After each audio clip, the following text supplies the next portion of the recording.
الأيام اللي فاتت دي أنا شفت العجب، وإحنا بنتهيأ كلنا للتماسك، نبذ التعصب، كلنا رايحين في سكة حلوة ومصالحات هنا وهناك وبوادر روح رياضية عالية جدا.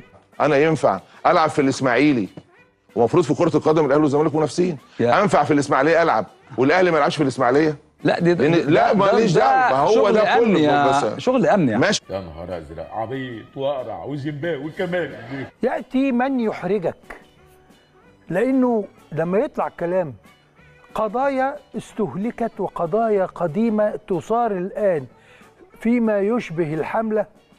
الواطي واطي لو اشترى ب1000 جنيه بلاطي، قولها ورايا، الواطي واطي لو اشترى ب1000 جنيه بلاطي. عدم عدالة الدوري، هو الأهلي ليه ما بيلعبش في الإسماعيلية، المؤجلات، نظام الدوري الجديد لازمته إيه، ويصدر هذا الكلام للأسف من مسؤول، وهنا أتحدث مش عن مسؤول بصفته مسؤولا في ناديه، ده مسؤول أمني كان ويعلم خبايا الأمور، يقول لك هو الأهلي ليه ما بيلعبش الإسماعيلية، يقولوا له الأمن يقول لهم ماليش دعوة.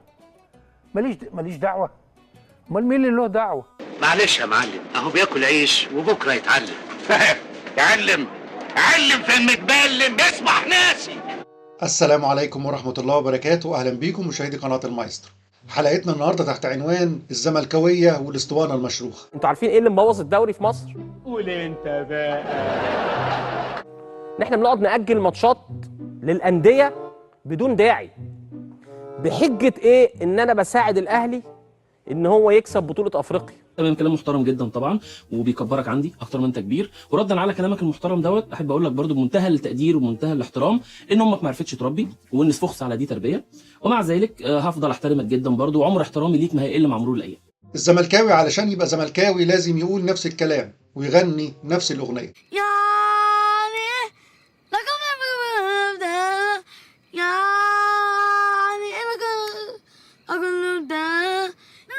طلعوا يا محي ورجوا كده ولفوا بالبكره. في حلقتنا النهارده هنشوف وهنسمع المهندس عادل القيعي ورده على اللواء احمد سليمان عضو مجلس اداره نادي الزمالك، والدرس اللي اداهوله وازاي يبقى مسؤول مش مسؤول. لا نثير هذه القضايا الا لوقت هذا التوجه مبكرا، ويردوا علينا بالموضوعيه اللي هنتحدث بيها، ارقام ضد ارقام وحقائق ضد حقائق، لان مش عايزين نلجأ لاسلوب المزايدات بتاع الاول. مفيش حد هيدينا على قفانا. بقول لك ايه، مش عايز قلق عشان داخلين على شغل جامد. ها، فيه ناس فعلا محتاجه مراجعه للقدرات الذهنيه. احنا ليه يا جماعه مقضيينها رغي وهري وهد في موضوعات بجد المفترض محسومه جدا؟ تقصد ايه يعني؟ ان ابني كذاب ولا اهبل وبرياله وعبيط زي الشعب ما بيقول؟ هو الشعب بيقول عليك الكلام ده؟ هو والله يبقى الشعب رحمه كمان. ويا ريت ما تنسونيش في اللايك والشير وتفعيل زر الجرس. اللواء احمد سليمان، وانا هنا بقول اللواء راجل قياده شرطيه، عضو بارز في مجلس اداره نادي الزمالك. أنفع في الإسماعيلية ألعب والأهلي ما يلعبش في الإسماعيلية؟ لا ماليش دعوة. دي الجزئيه اللي المفروض اللواء احمد سليمان يكون ادرى الناس انه مديريه امن الاسماعيليه ما بتقدمش موافقه امنيه للنادي الاسماعيلي على استضافه مباراه. صح بس حاجه احنا بنرد عليه واحنا متضايقين. صحيح، لان ما كان ينبغي انه لواء شرطه لا وعضو مجلس اداره الزمالك، انما انت اللي استدركتنا.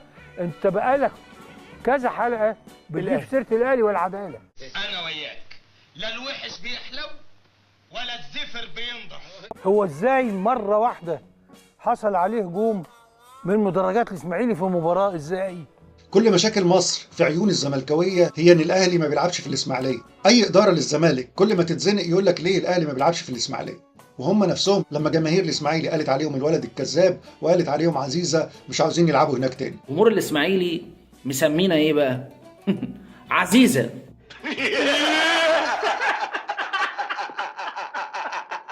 عيب يا عزيزة، ما يصحش الست تشتم راجل أبدا. لكن الكلام بالزج بالاهلي على طول، هي دي النقطه. محتاج نقف عند اللي هتسمعوه. بتأجل ليه؟ أنت عملت 30 لعيب كنا عشان انت عمال تضغط بقالك 3 سنين الدوري مش منتظم، لازم تنتظم. بص يا احمد، احنا معروف عندنا يا كابتن حماده. هو انت مش موافق على النظام الجديد بتاع الدوري؟ لا مش موافق. لا طبعا. انا معترض على على ايه؟ معرفش، انما ادام في مجلس بعترض. لازم احسن يقولوا عليا حمار. لما يكون اللواء احمد سليمان وعضو مجلس اداره نادي الزمالك بعد ما جابوا صفقات وفكوا القيد ولسه الزمالك في منطقه الهبوط، فلازم يرجع للاسطوانه المشروخه. هل في لجنه فنيه تحدد موسم الدوري 5 سنين؟ عايز خطه. النهارده اتحاد الكوره بيجي 4 سنين، عايز ال4 سنين ده. انا عندي خلاف في المستوى الفكر اللي بيتكلم بيه الكابتن احمد سليمان، والراجل بيقول لك هو ازاي الرابطه فين اللجنه الفنيه بتاعتها اللي تقدم دراسه للدوري 4 سنين مستقره او 5 سنين. هو مين قال لك ان ده ممكن يتعمل؟ الرابطه يا سياده اللواء الكابتن، الرابطه مجلس اداره سنوي. ليه؟ هو بينتخب من انديه الدوري في هذا الموسم. هذه الانديه تتغير السنه الجايه، في 3 هيهبطوا وفي 3 هيصعدوا. فتغيرت الجمعيه العموميه، فان في حد يظن انه الرابطه مسؤوليتها تعمل دراسه فنيه وخطه فنيه لمده 4 أو 5 سنوات، ده كلام في العبث. يا ابن اللعيبه يا فاجر.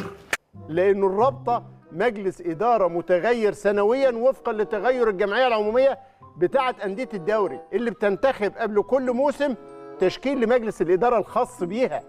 فالكلام ده كلام ما ينفعش يتقال. اضرب كمان، عايز اتوب. ما كنت تبت من تاني قلم وريحتني. افريقيا كانت شغاله، الدوري الجزائري كان شغال، الدوري التونسي كان شغال، الدوري المغربي كان شغال.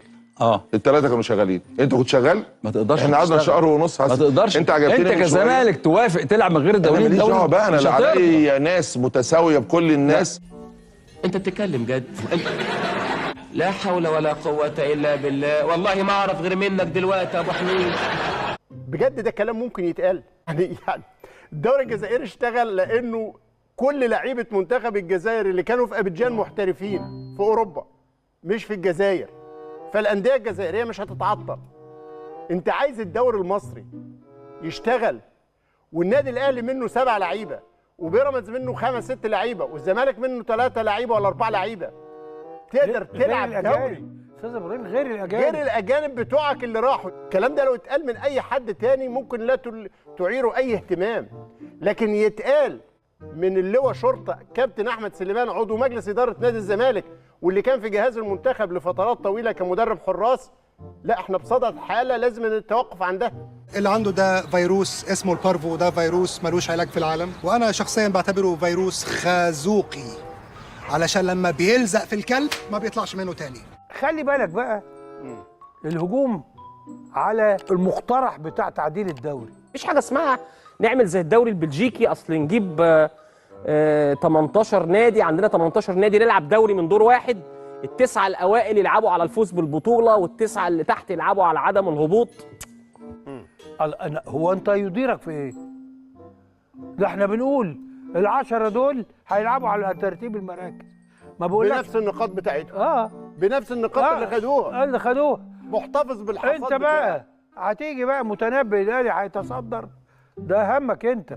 الزملكاويه هيتجننوا لو الدوري السنه الجايه اتلعب بالطريقه الجديده المقترحه اللي هيبقى فيه الدوري من دور واحد وبعد كده ال8 الاوائل يتنافسوا على الدوري وال10 اللي تحت يتنافسوا على الهبوط. يعني 17 مباراه في الدور الاول زائد 7 مباريات لتحديد البطل، يعني كل الدوري هيخلص في 24 اسبوع بدل 34 اسبوع. يعني انت على الاقل هتوفر شهرين، والشهرين دول هيعدلوا الدوري وهيعدلوا المواسم اللي بعد كده، والاهلي يلعب في كاس العالم للانديه براحته، ومنتخب مصر السنه الجايه يلعب في كاس الامم براحته، ومش هيبقى فيه مؤجلات ومش هيبقى فيه مشاكل. ولكن في الحاله دي الزملكاويه مش هيلاقوا اسطوانه مشروخه يقولوها.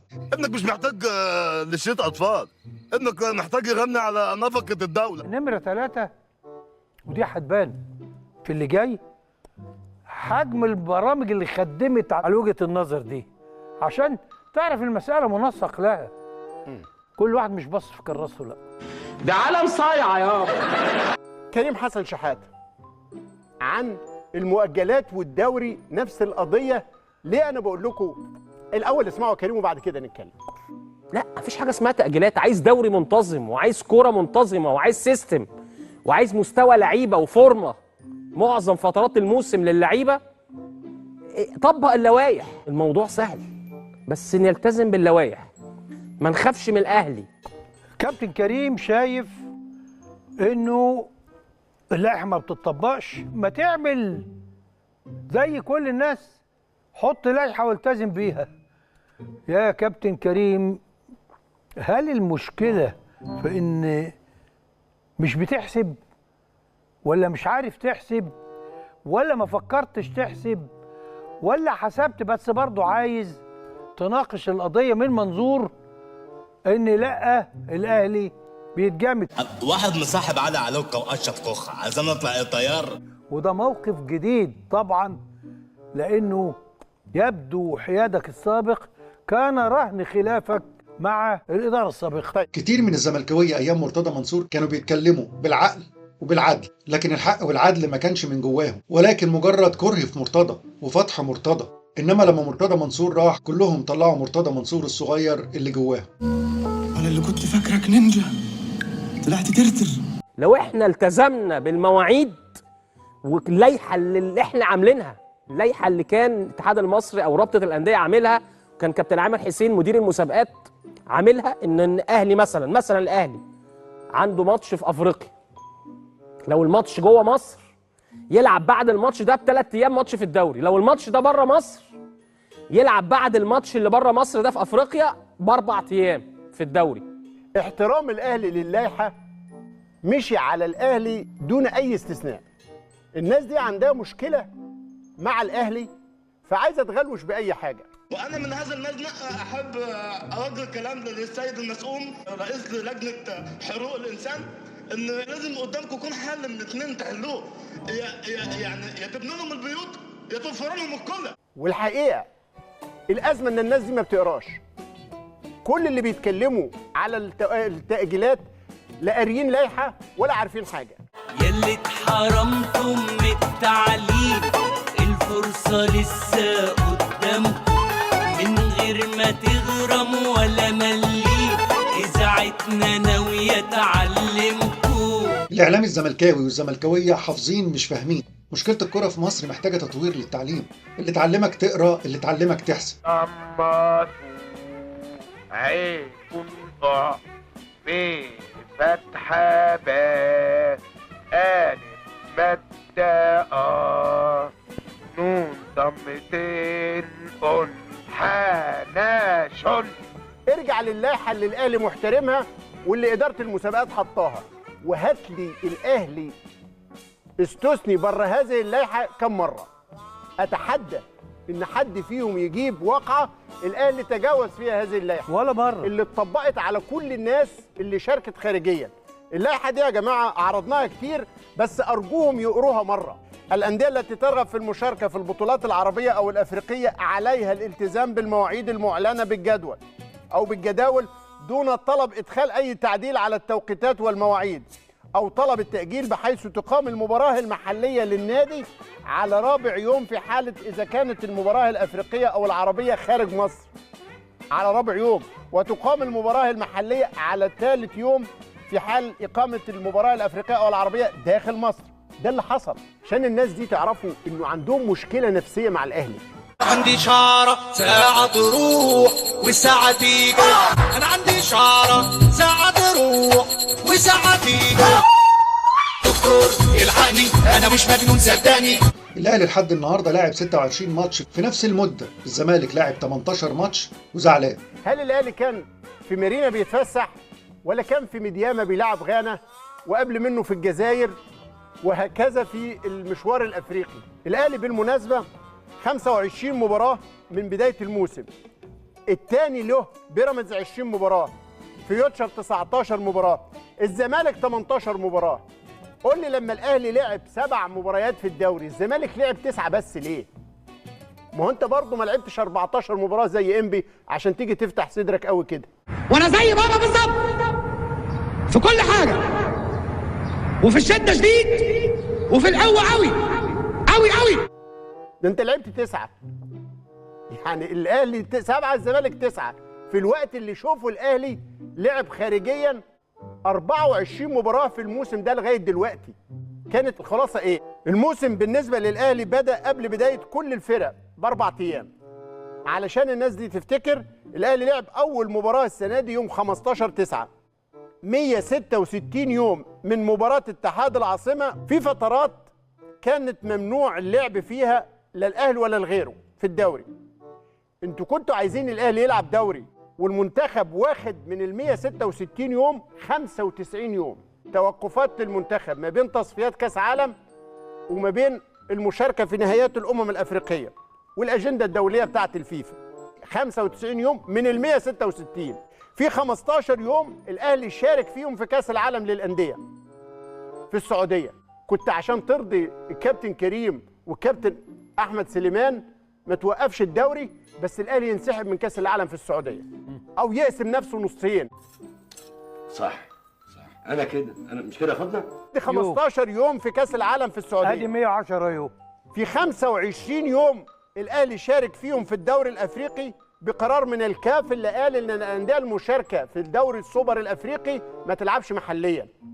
مش ذنب الاهلي ان الكاف هو اللي اختاره. 7 ايام لمشاركه الاهلي في السوبر المصري في الامارات، يعني 4 بطولات في الوقت اللي كانت فيه لعيبه نادي الزمالك تحت البطانيه بتاكل بالليل. سألت عنك في كل ناحيه، ما حد طمن قلبي عليك، وقالوا ماتت وقالوا صحيحه ويا ما